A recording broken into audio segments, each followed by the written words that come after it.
Hey Tigers, today we are going to unpack Unit 2, Part 2. So I do not have my journal at home with me today, so I'm just going to write it on my paper. If you will please make sure that you put this in your table of contents. So this is Unpack, Unit 2, Part 2. I believe this is page 20, but I'm not positive, so I'm not going to write that up there for right now. Okay, so what we're going to do is we're going to look at the questions and then we're going to kind of determine what we need to know. So again, this one is still over equations, just like part 1 was. So in the middle of your paper, put your equations. Okay. And then we're going to start looking at our questions. So for question number 1, it says which table represents a linear equation that has a y-intercept of -3. So there's one new phrase in this that we haven't really talked about, and that's linear equation. So I'm going to write that we need to know linear equations. And more specifically for this question, we need to know how to do a linear equation from a table. Okay, we've talked a little bit about y-intercept, but we'll go deeper into that. Okay, so a linear equation from a table. All right, so now let's look at question number 2. Okay, so on question number 2, it looks like this.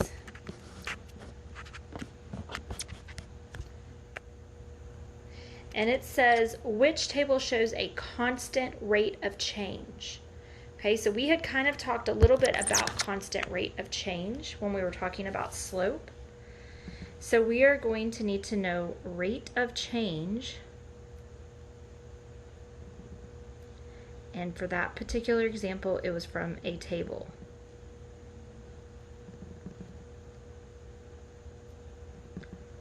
And I'm going to go ahead and put slope there because it could be rate of change or slope.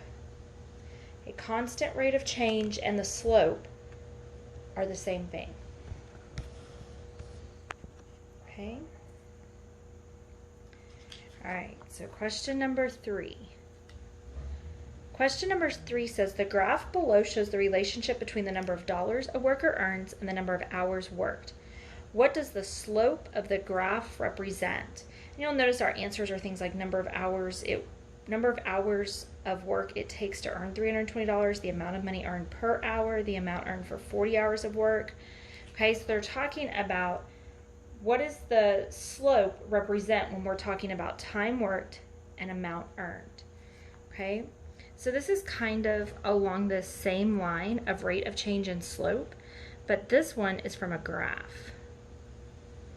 So we're going to need to be able to do this from a graph as well.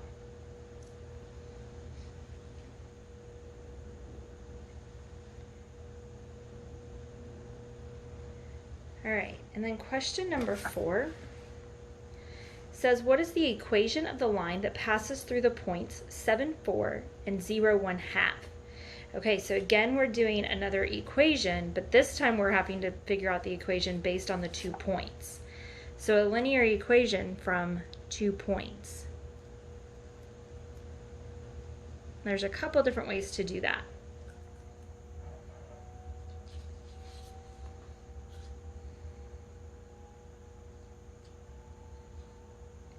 All right, and then question number 5 says, what is the equation of the line shown? So if we look at it, it's shown to us in a graph format. So we are going to be finding the equation from a graph.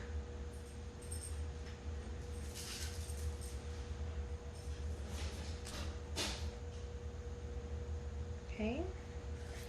Question number 6, an architect is designing an office building with N floors that will have an FM radio antenna, 15.85 meters tall on its roof.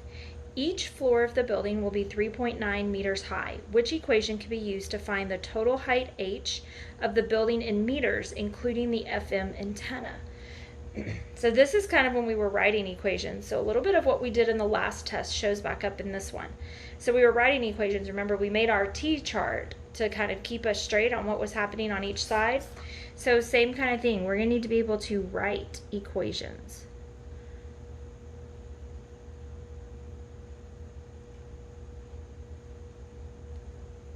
Okay, write equations. And again, that's a little bit of a review from our last test. So it's not all brand new material.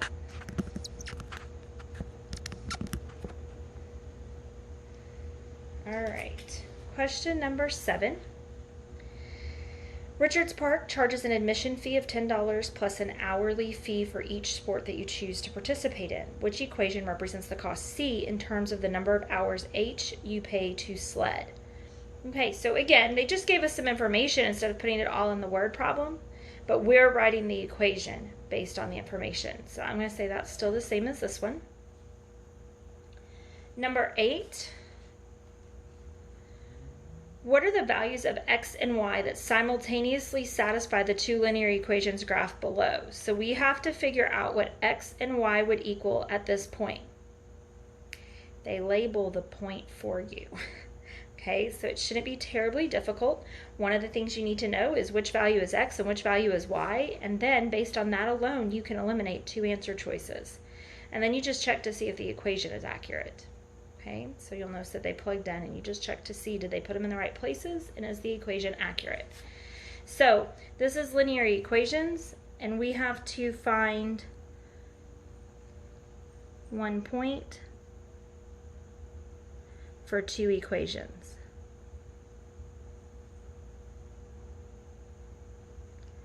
Okay, so we have to find the point for 2 equations.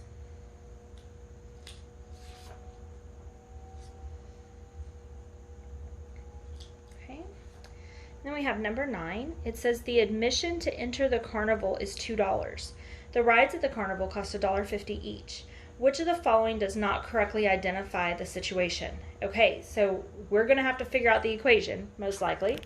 And if you'll notice our answer choices, we have an equation, we have points, we have a table, we have a graph. So if we look at our answer, we have an equation. We know that we might need to be able to find it from a graph, from a table, or from 2 points. Okay, so all of that kind of comes together in that one question. Question number 10, which of the following does not represent a proportional relationship? Okay, that's the first time we've heard that. So we are going to need to know proportional relationships.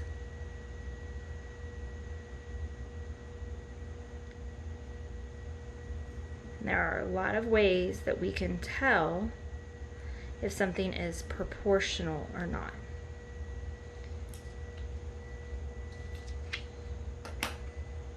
Sorry, y'all might be able to tell I'm filming at home today, so I don't have my normal setup, so I'm trying to make it work. I got some Kleenex boxes stacked up, so that's why it looks a little different today.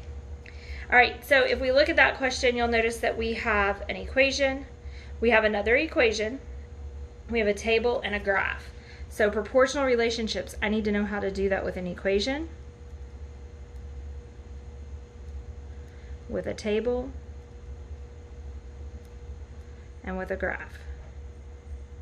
Okay, just to be able to answer that one question, I need to be able to identify or know the rules for what allows something to be considered a proportional relationship.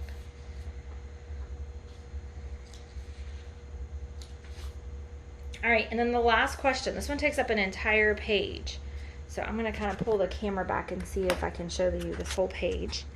So it's question number 11, and it says create a table and a graph for each situation below. Identify which situation is proportional and which is non-proportional. So you are given 2 situations in a word problem. Then you have to create the table, and then you have to create the graph, and you have to decide if it's proportional or not. So if we look at what we just wrote down, we already said that we needed to decide proportional relationships based on the equation, the table, and the graph. Okay, and they give you the equation in each problem. Right here it says y equals 1.25x and y equals x plus 3. So they give the equation.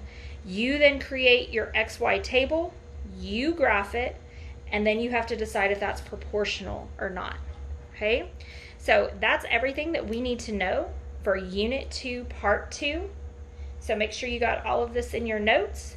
and then click on down to check out what you need to do in iExcel today. Have a great day.